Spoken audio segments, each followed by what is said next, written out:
Il aura fallu attendre presque leur limite pour connaître les intentions de Joseph Kabila. Mais à la mi-journée, Lambert Mende, son porte-parole, est apparu et donne le nom du dauphin pour l'élection présidentielle de décembre, celui qu'il appelle l'oiseau rare. Il s'agit du camarade Emmanuel Ramazani Shadari, secrétaire permanent du PPRD. Monsieur Emmanuel Ramazani Shadari, notre candidat, est catholique pratiquant. Ainsi, le président sortant de la République démocratique du Congo ne se représentera pas. Mais il a choisi un fidèle, Emmanuel Ramazani Shadari, à la manœuvre dans ce processus électoral. Il était depuis le début de l'année secrétaire permanent du parti présidentiel, le PPRD. Auparavant, il occupait la fonction de ministre de l'Intérieur et de vice-premier ministre. Dans ce cadre, la répression des manifestations anti-Kabila lui a valu des sanctions de l'Union européenne.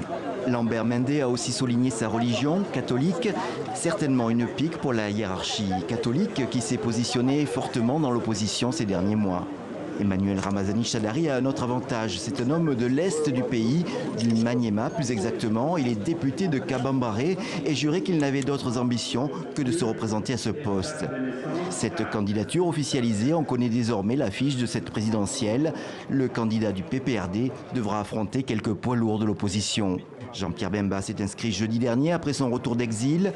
Le président de l'UNC, Vital Kamerhe, s'est rendu ce lundi à la commission électorale. Et mardi, c'est Félix Tshisekedi, le chef de file de l'UDPS, qui a déposé sa candidature. Les trois hommes envisageraient à terme une candidature unique pour cette élection présidentielle à un tour. Nous sommes en ligne avec notre correspondante à Kinshasa, Francine Mokoko. Alors Francine, est-ce que cette nomination a surpris ? Oui, le suspense est finalement levé, mais la surprise a été générale de découvrir le nom du défunt. Emmanuel Ramazani Shadari, on ne s'y attendait pas du tout. En plus, il n'était même pas cité parmi les favoris. Mais à première vue, dans les réactions, on perçoit une petite déception dans l'opinion qui découvre un dauphin qui est loin de ses attentes. Même s'il est vrai qu'Emmanuel Shadari fut pendant longtemps député national avant de devenir ministre de l'Intérieur et aujourd'hui secrétaire permanent du PPRD, c'est-à-dire il est le numéro 2 du parti présidentiel. Il est parmi les classiques de la majorité présidentielle, mais il est aussi sous le coup des sanctions de l'Union européenne pour entrave au processus électoral et violation des droits de l'homme. Alors cette nomination, désignation, s'est faite dans des conditions plutôt mystérieuses. Non, vous qui avez suivi cette réunion, peu d'informations ont filtré finalement.